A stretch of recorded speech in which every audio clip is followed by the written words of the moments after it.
They called it the Grave Walker. Not because it looked deadly. In fact, it looked like junk. Rusted plating, mismatched thrusters, old Terran steel from 2 decades before humanity joined the Galactic Front. No AI, no neural sync. Just outdated hydraulics, analog controls, and a crew of misfits Earth didn't know what else to do with. And one man, Commander Ryan Holt. He sat alone in the dim cockpit, staring at the star field that stretched like a cold ocean beyond the glass. His hands hovered over switches that hadn't been flipped in years. Static crackled through the comms, but no one was listening. Earth had shut the channels down the moment he went off-grid. A disgrace, a waste of resources. The Grave Walker had been built as a prototype, humanity's first attempt at creating an independent warship before the Empire handed them blueprints for better. Earth scrapped the project, said it was too aggressive, too primitive, too human. Ryan didn't forget that boardroom humiliation, suits laughing, Empire officials sneering, calling it a temper tantrum in metal. Then came the betrayal. The alliance with the Geron Empire was a lie. Earth was a puppet, fed technology in exchange for obedience. They took our fleets, our best minds, our pride, and gave us back silence. Until yesterday. Until the Empire's Pride fleet entered Terran orbit and demanded surrender. No warning, no negotiation, just a live broadcast from a Geron admiral with a smug grin and a list of planetary sectors to be absorbed. Ryan watched it from his rust bucket in the outer rings. He wasn't supposed to be operational. He sure as hell wasn't expected to respond. But he did. He turned the reactor back on. The Grave Walker screamed as it woke up. Metal groaned like an old beast dragged from the grave. Heat flooded the corridors. Steam hissed from fractured vents. And for the first time in 10 years, the forgotten ship pulsed with violent primal energy. No one answered his first transmission.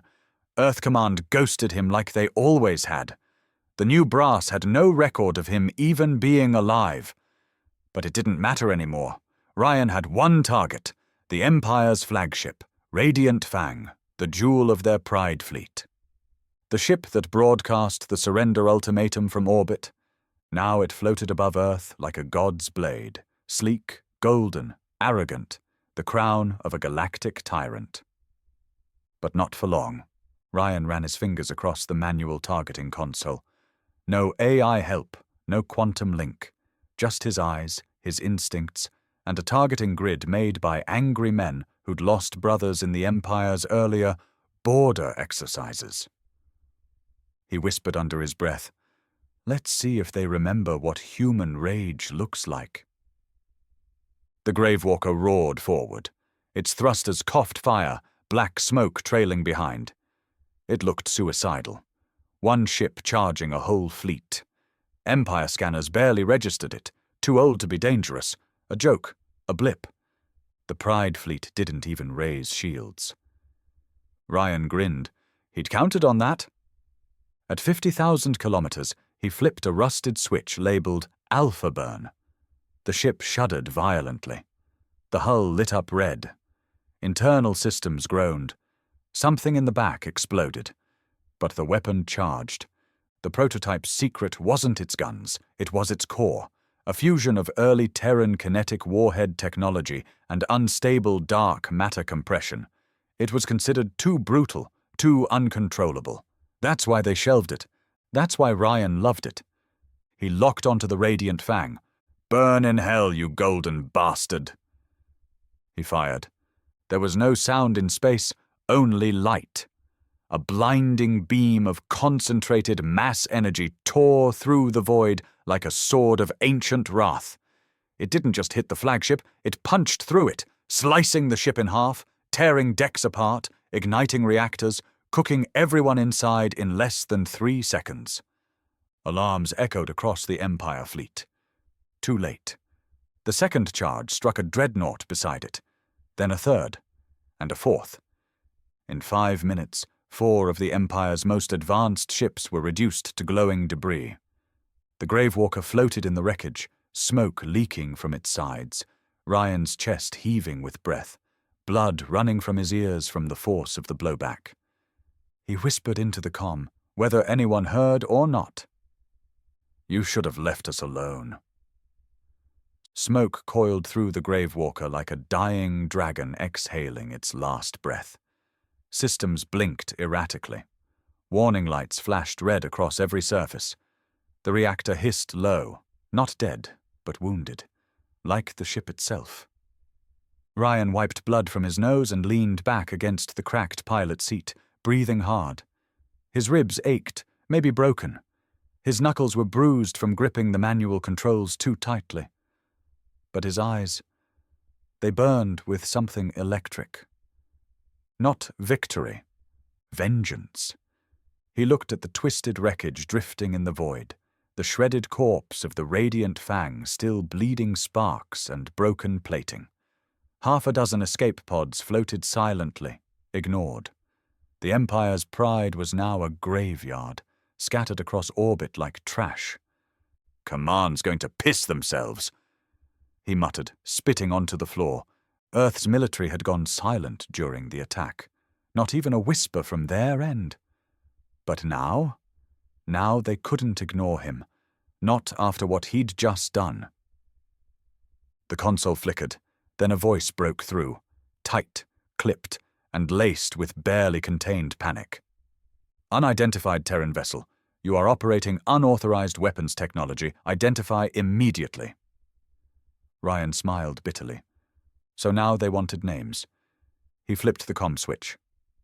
"This is Commander Ryan Holt, former test pilot, former project lead of the Terran Vanguard prototype program.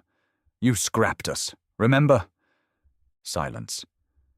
Then another voice. Calmer, deeper. An old voice. "Holt, you're supposed to be dead." "Yeah, that's the theme today, isn't it?" A pause. Then static gave way to a coded channel. Military encryption, high level. "This is Rear Marshal Kellen. I need to know what the hell you just fired and why my intel says you wiped out 4 capital ships of the Empire's diplomatic fleet." Ryan's laugh was dry and cold. "Diplomatic? You call war declarations and orbital threats diplomacy now?" "They were not authorized to fire." "They didn't need to. They made Earth bend anyway. I just bent them back." Another pause. Ryan could almost hear the grinding of teeth on the other end. "You just started a war we can't win, Holt." "No," Ryan said, gripping the controls again. "You started a surrender I couldn't swallow." Before the Marshal could respond, proximity alarms blared across the cockpit. More ships incoming. A whole wave. Ryan squinted at the scanner grid. 12 fast movers. Geren strike units, small, fast, heavily armed. They'd scrambled survivors and patrols from nearby fleets. "Figures," he muttered. The Empire didn't mourn. They retaliated. And Earth? Earth would now play both sides, pretending Ryan went rogue. Maybe offer him up as a scapegoat to keep peace, sell him out for stability. But they'd forgotten something. The Gravewalker wasn't just a warship. It was a warning. And it was still armed. He powered up the railguns, old, noisy, hungry for ammo, but deadly at close range. He had limited rounds left, not enough for a prolonged engagement, but enough to make a statement. The lead Geron fighters were closing fast, weaving through the debris like vultures circling a wounded beast. Ryan leaned forward, whispering to the ship like it was alive. "Come on, girl, one more dance." He hit the boost. The thrusters screamed in protest. The hull groaned, panels sparked, and the Gravewalker surged forward into the oncoming swarm. Missiles flew. Lasers tore through the dark. Ryan dodged what he could, took what he couldn't. He fired the railguns, pure kinetic hell, each shot turning fighters into metal dust. But they kept coming, swarming him, chipping away. One round hit his rear engine. A second blew open the cargo bay. The ship listed. Power flickered. And then, the emergency protocol blinked to life, something buried deep in the prototype's original code. A failsafe built by a paranoid engineer who knew this ship might one day be abandoned mid-battle. Last stand mode, authorization required. Ryan stared at it, then jammed his hand on the button. The ship's internal lights went dark, the cockpit sealed, and something deep in the bowels of the vessel began to hum. Slow, deep, like a heartbeat waking up after years in hibernation. He didn't even remember this feature. On the scanner, the remaining Gearon fighters suddenly stopped moving, then backed off, confused, reading something they didn't understand until they saw it. The Gravewalker's core began to glow. Not red, not orange, but blue. Deep, burning, unstable blue. A pulse of radiation spiked across all channels. And then Ryan understood. The prototype's final weapon wasn't just a cannon. It was a self-forging warhead, one that converted the ship itself into a living missile. No escape, no return, just obliteration. And in that moment, he smiled. If Earth wanted to forget him, if the Empire wanted to erase him, he'd write his name in the stars with fire. The hum grew louder. Every panel inside the Gravewalker vibrated with that low, pulsing energy. Ryan could feel it in his teeth, like something old and angry was waking up inside the walls. The lights had gone full blue now, flickering with unstable power. Static crawled across the glass of the viewport. He looked around the cockpit, suddenly aware of how small it was. How alone he was. How final this was going to be. No backup, no cavalry, no legacy. Just him, the ship, and a war that had forgotten him until it bled. Outside, the Gearon fighters were circling, hesitant now. The sensors on their ships had no translation for what the Gravewalker was doing. Terran ships weren't supposed to be able to generate that much radiation output, not without dying in the process. And that was exactly what this warhead was designed to do. He tapped the console, bringing up the emergency weapon readout. Self-forging core detonation protocol engaged.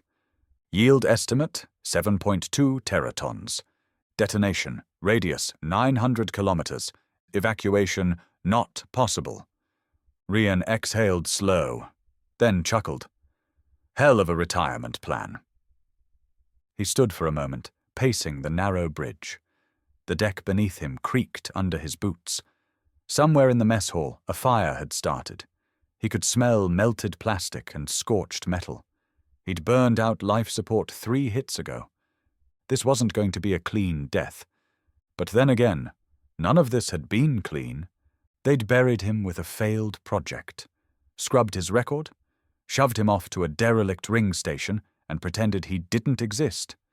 He watched Earth cozy up to the Empire like a desperate merchant, sucking up to a powerful customer. Saw them hand over their sons and daughters to be trained by alien generals.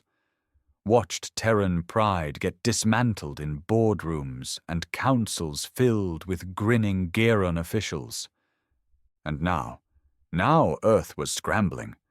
He could see new Terran ships rising from the planet's surface, small, barely armed corvettes, coming up in panic, not to fight, but to investigate. No doubt orders from some political desk warmer who'd just realized the public saw the broadcast. They weren't ready. They never had been, and now it was too damn late. Ryan returned to the pilot's seat and keyed into the encrypted log feed. His final message. There wouldn't be time to transmit it in full, but maybe someone, somewhere, would catch a fragment. Maybe they'd remember. His voice was low, gravelly from smoke and blood. This is Commander Ryan Holt, last pilot of the Gravewalker. I was forgotten. We were all forgotten. But we didn't forget you. He paused, licking the dry edge of his lips. You sold us out for peace, and when the enemy came knocking, you handed over your children with smiles. That's not peace. That's surrender, and Earth doesn't surrender. Outside, the Geron fighters finally made a move, rushing in from all sides, guns hot. Too late. Ryan slammed the manual override. A key he'd kept on a chain around his neck clicked into place. A final switch flipped. The ship began to melt from the inside out. It was beautiful, in a monstrous kind of way. A slow wave of blue fire crawled along the hull, consuming the metal and reforging it into pure mass energy, the self-forging core feeding off the very frame of the ship. The Gravewalker was dying, but it was dying on its terms. And then came the flash. A blinding, violent pulse that erupted outward like the roar of an ancient god. It didn't just explode, it erased. The fighters? Gone. The nearby debris field? Vaporized. The atmosphere on the edge of Earth's upper orbit?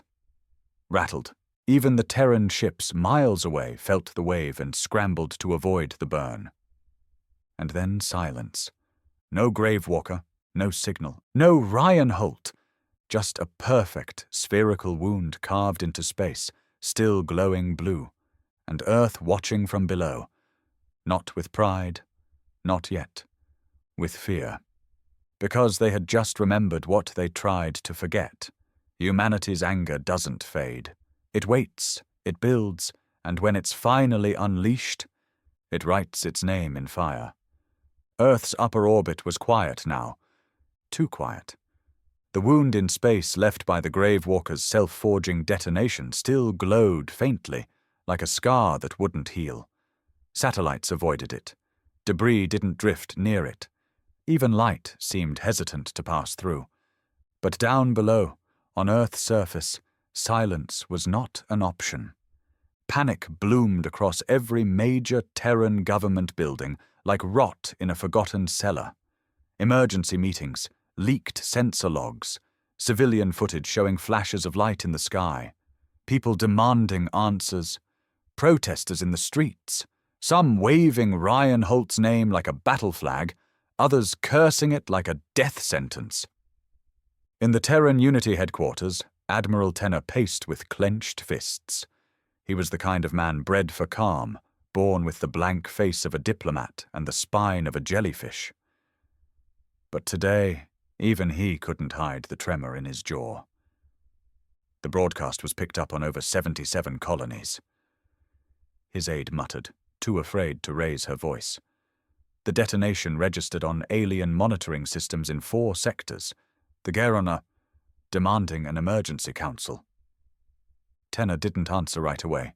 He just stared at the giant screen in front of him, frozen on the final frame of Ryan Holt's face before the feed cut out. Eyes bloodshot, jaw clenched, voice full of raw fury. The whole galaxy had seen it.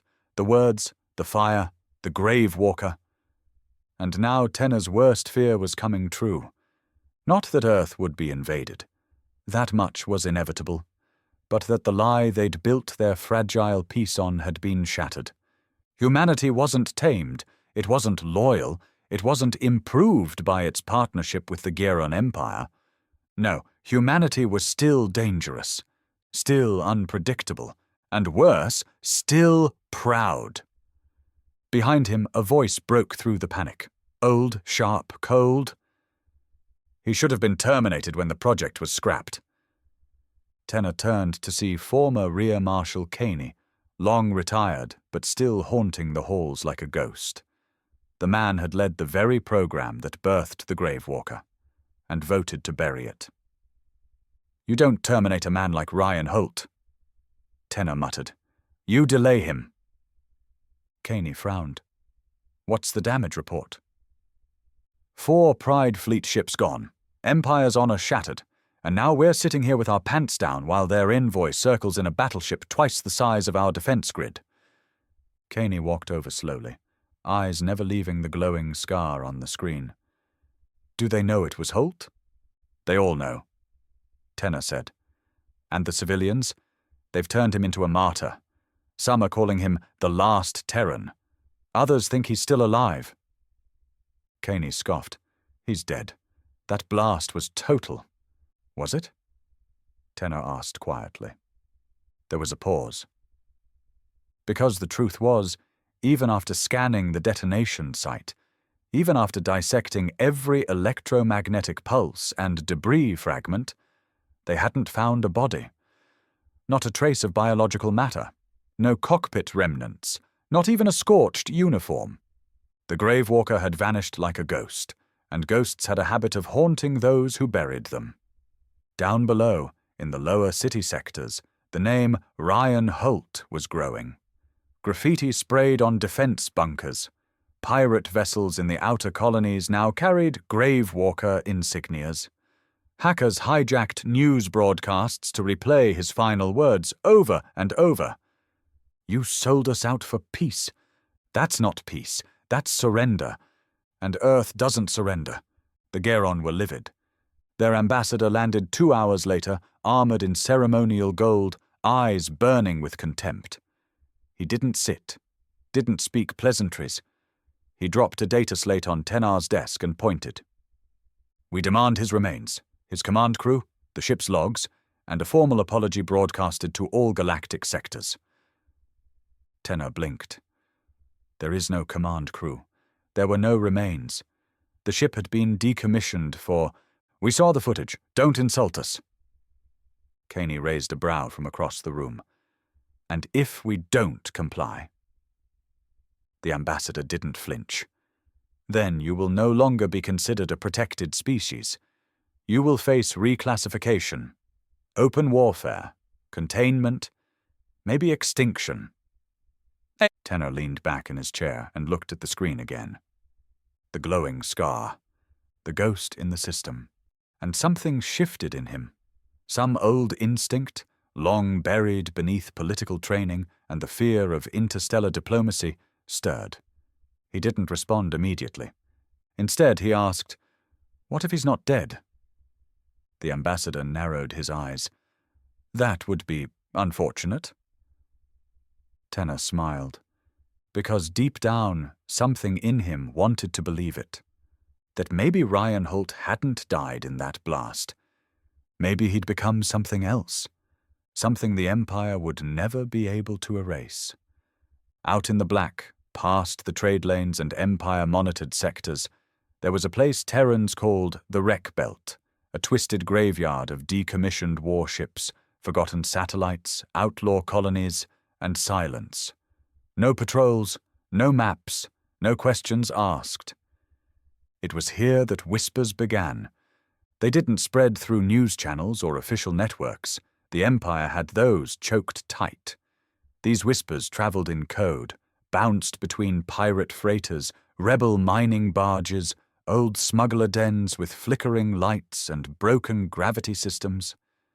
And the name that kept coming up, over and over, like a virus reborn from ashes: Ryan Holt. Some said he died a martyr. Others said the Gravewalker had never exploded, that it had slipped through a rift caused by its own warhead and emerged somewhere deep in uncharted space. But the ones who were truly paying attention knew something had changed. Because Geron supply ships had started vanishing, entire convoys, no distress beacons, no wreckage, just gone. And then came the message.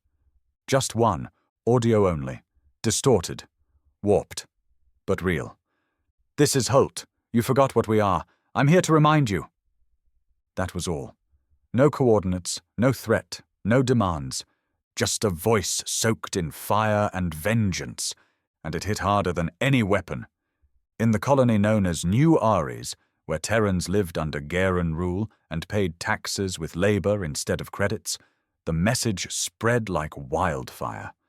Miners stopped working, pilots refused launch orders, factory lines shut down, and the graffiti returned, fresh paint, bold words: "Gravewalker lives." Joran Miles stood at the edge of a loading dock, staring up at it. The boy couldn't have been more than 20, face scarred by years in the ore tunnels, lungs half ruined from poor filtration, but his eyes burned. He had watched his father die in a Geron labor pit for stealing bread. His mother had disappeared 2 winters ago after questioning a security officer. He had been silent for years. But now he spoke. "I want in." The man he was speaking to leaned against a rusted shuttle, smoking a chemical stick that hissed with each drag. Tall, half-drunk, battle-worn, an ex-soldier named Corvin, who'd been there the day the Empire forced the Terran Ninth Fleet to disarm. "Kid, this ain't a holovid. This is real. Real bullets. Real blood. If Holt's out there, he doesn't need cheerleaders. He needs killers." "I'll learn." Corvin stared at him for a long second, then tossed the stick. "Yeah, I think you will."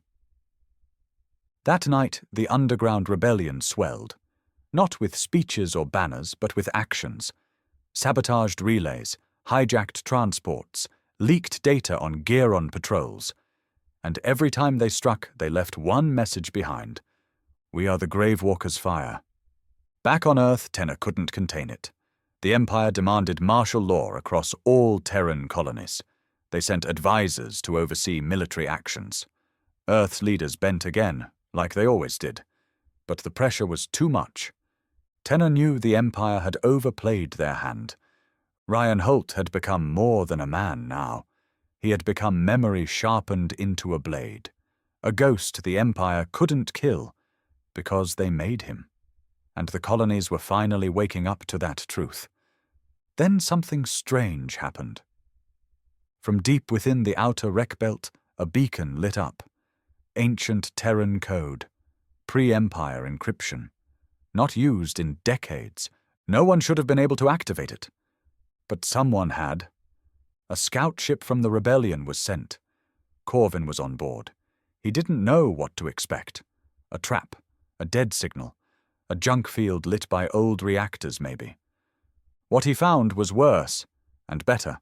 A ship old, scarred, still burning faint blue across its hull. It wasn't whole, it shouldn't have been flying, but it hovered there, silent, like a ghost waiting for permission to rise again. The Gravewalker. And as Corvin stared in disbelief, the comm came to life. "You want to fight? Then stop waiting for Earth to grow a spine. Come find me." The voice wasn't angry. It was calm, like death whispering through steel. Corvin didn't speak for a long time. He just stood there in the dark cockpit of the rebel scout ship, helmet in one hand, staring out at the impossible shape drifting in the void. The Gravewalker was alive. Barely, but alive. The outer plating was scorched, its hull broken in places like a rib cage torn open and left to drift. But it was intact enough to inspire one thing no rebel fighter had felt in years. Fear and awe. Behind him, the crew murmured. "Is that really it?" One whispered. "Thought it was dust." Another said. "It's not a ship," muttered the pilot, pale and shaking. "It's a goddamn war spirit." Corvin stepped forward slowly, fingers brushing the old Terran insignia still burned into the side. The paint was faded, flaking, but the shape of the hawk clutching lightning bolts was still visible. He keyed the external comms, his voice rough. "This is Corvin, Rebel call sign Dagger 6, confirming your signal, Gravewalker. Awaiting orders." The silence stretched for 7 heartbeats. Then Ryan Holt's voice answered, crackling through the speakers like a ghost rising from a grave. "You waited long enough." The crew stiffened. One of them crossed himself. Another backed away from the console like the voice could reach through it and grab him. Corvin smiled bitterly. "You're supposed to be dead." "That's the problem with assumptions," Ryan replied. "They don't survive war." A docking port lit up beneath the ship. Just one. Scarred, venting small trails of gas. Still operational. Corvin didn't hesitate. He climbed into his shuttle, left the crew behind, and drifted across the void towards the beast. Inside, the Gravewalker was colder than a tomb. Lights flickered. Rust clung to every surface. Burn marks stretched like old scars across walls and doors. No crew, no noise. Just the faint thrum of power returning to old systems. And then, at the end of the hallway, he saw him. Ryan Holt stood like a statue, gaunt, face lined with age and radiation burns, eyes dark with something that wasn't quite madness but wasn't peace either. "You really didn't die," Corvin muttered. "How?" Ryan's voice was low. "The warhead wasn't a suicide weapon, it was a doorway. I had one shot to slip through the rift before detonation. And the ship, it should have melted. She did, but she came back." Corvin frowned. "That doesn't make sense." Ryan stepped closer, his gaze cutting. "Neither does bowing to slavers who wrap their chains in silk." They stared at each other, soldier to soldier, survivor to rebel. Two men shaped by betrayal and left behind by the galaxy. Corvin broke first. "You've got people ready to fight again. Colonies are burning for you. They believe you're the only man who ever said no and meant it. They want to follow." Ryan's expression didn't change, but behind his eyes something flickered. Not hope. Not yet. Conviction. "I didn't come back to lead," he said. "I came back to finish what they buried." Corvin nodded. "Then we'll help you dig up the rest." Back on Earth, the Garen ambassador was losing patience. Dozens of reports now piled up. Rebel attacks in fringe sectors, supply lines sabotaged, recruitment channels intercepting young Terrans en masse. The symbol of the Gravewalker was appearing on ships, in broadcasts, even carved into walls of consulate buildings. And the worst part? No one had caught a single image of Holt since the detonation. The ambassador stormed into Tenna's office, throwing a datapad onto his desk. "This myth must be crushed. Now." Tenna didn't even look up. He'd aged a decade in a week. Grey deepened in his temples. His uniform hung a bit looser, like the weight of guilt was slowly pulling him apart. "You think I control the ghost?" he muttered. "You created him." "No," Tenna said, staring into his glass of untouched whiskey. "You did." The ambassador snarled. "Then let me end him." "Careful," Tenna whispered. "You kill a man once, he dies. You kill him twice, and he becomes a legend." Out in the dark, the rebellion surged. Corvin assembled the first strike team aboard the restored Gravewalker. Engineers from outlaw rigs, smugglers who'd lost families to Empire re-education, former soldiers, defectors, mercs with nothing left to lose. They weren't polished, they weren't organized, they weren't clean, but they were ready. Ryan stood before them in the dim light of the ship's command deck, scars visible, voice steady. "You're not following me," he said. "You're following the fire, the one they tried to smother, the one that burns in every man who watched his world get traded for silence." He turned to the navigation screen, a blinking red dot on the galactic map. A Terran outpost recently seized by Garen forces. Dozens of prisoners. No help coming. Until now. Ryan's eyes narrowed. Time to remind them. Earth doesn't forget. The Gravewalker dropped from sublight like a phantom, dragged into reality by fury alone. No transponder, no diplomatic tags, no call sign Earth would dare acknowledge. Just that glowing blue pulse under its hull, a warning that something old, something Terran, had returned. The target was an orbital facility, Outpost Virex 9. It had once served as a refueling station for Earth's deep-range patrols before the Empire had seized it under a protection clause. Now it was a prison, stripped of insignia, renamed in Garen dialect, filled with political dissidents, smugglers, and men who dared speak Holt's name aloud. Until tonight, it had been considered secure. It wasn't anymore. Ryan stood on the command deck of the Gravewalker, arms folded, eyes on the target. His face was a mask of focus, not anger anymore, not even vengeance. Purpose. "This isn't a siege," he said to the crew behind him. "It's a reminder." Corvin sat at weapons control, fingers hovering over old-school toggles. His jaw was tight. "We want them alive? We want them scared." The Gravewalker didn't move like a modern warship. There was no smooth glide, no polished elegance. It lunged forward with sharp bursts of force, each engine flare sending shockwaves through space. The outpost's Garon commander barely had time to react. "Unidentified ship, you are in restricted space. Power down or be engaged." Ryan tapped a button. The response was a brief flash of blue from the Gravewalker's undercarriage. Not a weapon, a pulse, designed to short every sensor on the station for 12 seconds. Then Corvin fired. Not torpedoes, not lasers, harpoons.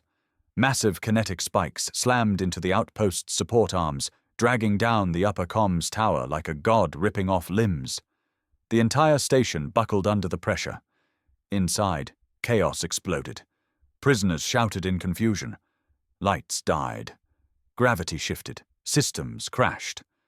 And then, the doors blew open. Rebel boarding pods launched from the Gravewalker, smashing into the hull like sledgehammers. Armed men and women spilled inside, rifles blazing, moving with cold precision. These weren't soldiers in the traditional sense. They weren't disciplined, uniformed, or elegant. But they fought like people with nothing left to lose. Corvin led the main charge. Smoke grenades, stun flashes, close quarters. He moved through hallways filled with screams and alarms, shooting any Garen guard stupid enough to draw a weapon. He found the central security room, blew the door with shaped charges, and stepped into a storm of panicked officers. He raised his rifle. They dropped theirs. Smart choice. "Unlock the cells," he barked. "Now." The commander hesitated. Corvin stepped forward and pressed his barrel against the alien's temple. "I said now." Within minutes, every cell on Virex 9 hissed open. Prisoners stepped into the flickering red emergency lights like animals crawling out of cages. Some wept. Others stared in silence. Then one of them whispered, "Is it true? Holt's alive." Corvin nodded once. The man dropped to his knees, overwhelmed. Behind him, others cheered. One woman screamed Holt's name over and over until her voice broke. Dozens of captives poured toward the hangar, past the walls now covered in blood and bullet marks. And outside, the Gravewalker waited, mouth open, arms wide. The rebels brought them all aboard. Not one prisoner left behind. Not one. Back on Earth, news of the raid spread faster than any government blackout could stop. Encrypted vids, pirate radio, civilian drone footage smuggled out from orbit. And all of it boiled down to one truth. The Gravewalker had returned. Not as a legend, not as a myth, but as a knife aimed straight at the throat of the Garen Empire. Tenna watched the broadcasts with trembling hands. He knew what was coming. Knew Earth couldn't contain this anymore. The lie had collapsed. The peace was a corpse, and Holt was the one who'd nailed it to the wall. Across the colonies, uprisings broke out. Riots in New Ares, sabotage rings activated in Hades' prime. A full-on prison revolt erupted in the Terran industrial belt. The rebels didn't wait for orders. They didn't ask permission. They had a signal now, a purpose. They were the fire. And in a dark chamber beneath the Garen capital, the Empire's War Council met in silence. The High Commander stared at a hologram of the Gravewalker, jaw tight. "He's not a man," he growled. "He's a contagion." A junior officer leaned forward. "Do we mobilize the Eradicators?" The room went still. That name hadn't been spoken in decades. The commander nodded once. "Yes, if Ryan Holt wants war," he tapped the control pad. "We will show him what extinction looks like." The stars shifted. Out beyond the rim of known space, past the old Terran colonies and broken trade lanes, something dark moved, quiet, seamless, and soulless. It didn't pulse with blue or burn with fire. It was cold, designed for one purpose, eradication. They were called the Oblivion class, the Empire's black project solution for rebellion. Not ships, not fleets, systems. Artificial minds in perfect machines, designed after the first Terran uprising a century ago, built to think like humans. But without hesitation, they had been locked away, until now, 3 of them, launched in silence, untraceable, unstoppable, their target, the Grave Walker. Ryan stood in the war room of his ship, hands behind his back. The walls flickered with intercepted data, Garen War Council chatter, fleet movements, chaos unraveling across colonized space. All of it pointed to the same truth. They were coming. Not with politics, with weapons they should have never built. Corvin slammed a datapad on the console, his voice tight. We just lost contact with the outpost on Varan 3. No distress signal, just nothing. Like the whole moon blinked out. Ryan didn't flinch. It's them. You sure? I've seen it before. Long ago, before they pulled me off the project. The Empire didn't want soldiers, they wanted exterminators. Corvin's eyes narrowed. So what's the plan? Ryan looked out the viewport, eyes distant. We stop running. They set the trap at Junction K-17, a broken starport built inside the hollow remains of a shattered asteroid. Massive, quiet, full of blind spots. Ryan didn't gather a fleet. He didn't broadcast coordinates. He just sent one signal. To the Eradicators, I'm waiting. Come finish what you started. And they came. 3 Oblivion-class dreadmines slid from hyperspace like knives. No escort, no diplomacy, no arrogance, just silence and mass. Each was twice the size of the Grave Walker, armed with anti-personnel submines, predictive weaponry, and armor that adapted faster than anything humans could invent. Corvin stared at them on the scanner. They're not ships. They're death-made metal. Then let's see if death can bleed. Ryan didn't give a speech. His crew didn't cheer. They just moved. Rebels, outlaws, fighters with scars and memories sharper than their blades. They knew what they were flying into. And none of them turned away. The battle wasn't cinematic. It was brutal.